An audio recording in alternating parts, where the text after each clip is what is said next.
Salve, kembali berjumpa pada pagi hari ini tanggal 3 Februari 2026.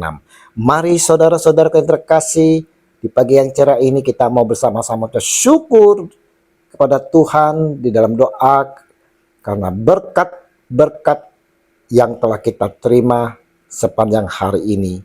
Dan juga jangan lupa berilah senyuman dan sapaan kepada sesama kita. Kita awali perenungan hari ini dengan tanda kemenangan kita. Dalam nama Bapa dan Putra dan Roh Kudus. Amin. Iman yang menerobos. Bacaan itu hari ini diambil dari kitab kedua Samuel 18 ayat 9 sampai dengan 10, dilanjutkan ayat 14b, dilanjutkan dengan ayat 24 sampai dengan 25a, dan dilanjutkan ayat 30 sampai dengan bab 19 ayat 3, dan Injil Markus 5 ayat 21 sampai dengan 43. Saudara-saudara yang terkasih, Injil hari ini yang kita baca dan renungkan saudara berbicara tentang iman. Mengenai iman, tidak kita pungkiri sering terhalang oleh rintangan yang membuat diri kita goyah, tak percaya. Yesus tahu akan kehidupan kita yang dihadapi penuh rintangan, di mana membuat kita kurang percaya, kita takut dan kita khawatir. Hari ini, Yesus Sang Maha Guru kita menyampaikan kepada kita semua, jangan takut, percaya saja. Karena Yesus menghargai iman yang mendekat padanya. Kita bisa lihat iman dari dua orang yang diceritakan dalam Injil hari ini, saudara. Yang pertama, kepala rumah ibadat yang bernama Yairus. Ketika ia melihat Yesus, tersungkurlah ia di depan kakinya. Markus 5 ayat 22. Kenapa dia tersungkur? Karena ia tahu, saudara, siapa Yesus. Dan dia memohon pertolongan dengan sangat mendesak agar Yesus mau menyembuhkan anak perempuannya yang sedang sakit keras dan hampir mati. Dengan penuh kerendahan hati dan tersungkur, ia tidak peduli lagi sebagai pemimpin sinagoge akan pandangan orang lain seperti orang Farisi yang angkuh, saudara, demi memohon pertolongan Yesus. Adakah kita juga seperti Yairus, saudara, yang mau datang kepada Yesus dengan penuh kerendahan hati, memohon pemulihan dan kesembuhan kita? Atau kita gengsi karena jabatan kita, kedudukan kita, posisi kita?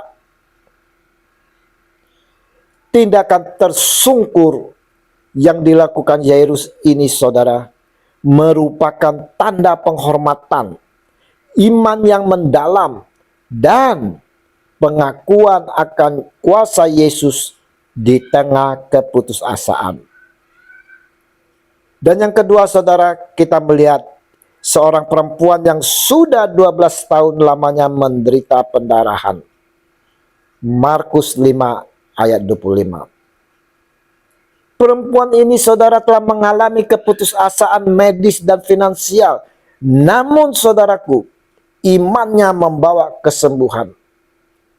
Meskipun situasi terasa mustahil dan memburuk, iman yang teguh untuk mendekat dan menjamah Yesus akan membawa terobosan, harapan, dan kesembuhan sejati. Namun, tidaklah mudah bagi perempuan ini, saudara, untuk datang kepada Yesus. Begitu banyak rintangan yang menghalangi imannya untuk datang kepada Yesus.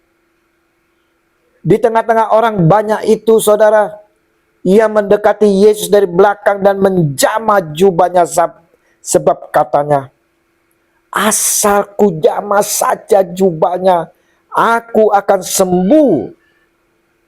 Markus 5 ayat 27 sampai dengan 28. Pernyataan iman yang sangat mendalam dari gadis yang mengalami penderitaan ini, saudara. Melihat kisah perempuan pendarahan 12 tahun, dapat kita tarik pelajaran, saudara. Meski situasi terasa mustahil, dan memburuk saudara. Jika memiliki iman yang teguh tanpa menyerah untuk mendekat dan menjamah Yesus, akan membawa terobosan, harapan, dan kesembuhan sejati. Kita harus memiliki iman yang menerobos seperti perempuan pendarahan ini, saudara, di mana dirintangi kerumunan yang mau menembus batasan rasa takut dan najis hanya untuk menjamah jubahnya. Ingat, iman tanpa tindakan tidak membawa perubahan. Ia bergerak mendekati Yesus. Jadi saudaraku, kita butuh tindakan nyata. Regi hari ini saudara-saudaraku, melalui kisah Yairus, kepala sinagoga, dan perempuan pendarahan, mau menyampaikan kepada kita apapun masalah kita saat ini. Seberat apapun yang kita hadapi saat ini, entah itu sakit penyakit, ekonomi, atau keluarga saudara, janganlah berputus asa. Datanglah kepada Tuhan Yesus dengan iman yang teguh. Karena Dia, Yesus Kristus Tuhan kita, sanggup menyembuhkan dan memulihkan situasi yang paling mustahil sekalipun.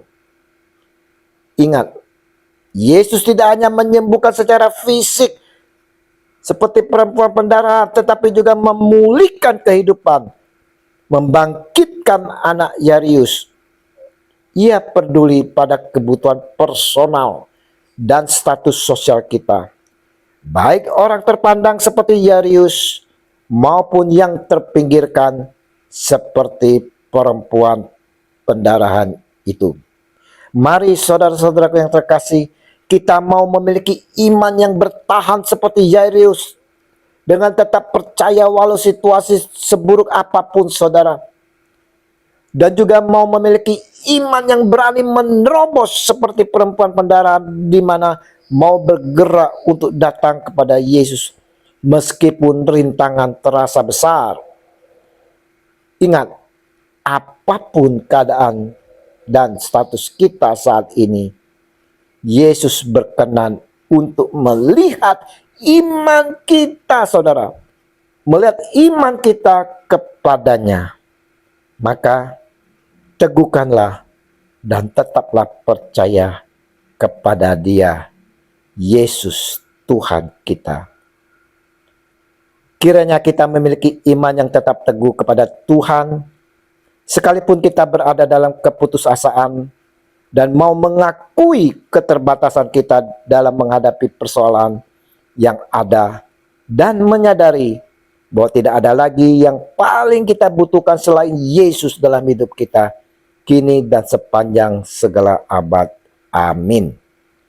Dalam nama Bapa dan Putra dan Roh Kudus. Amin. Shalom Aleihim.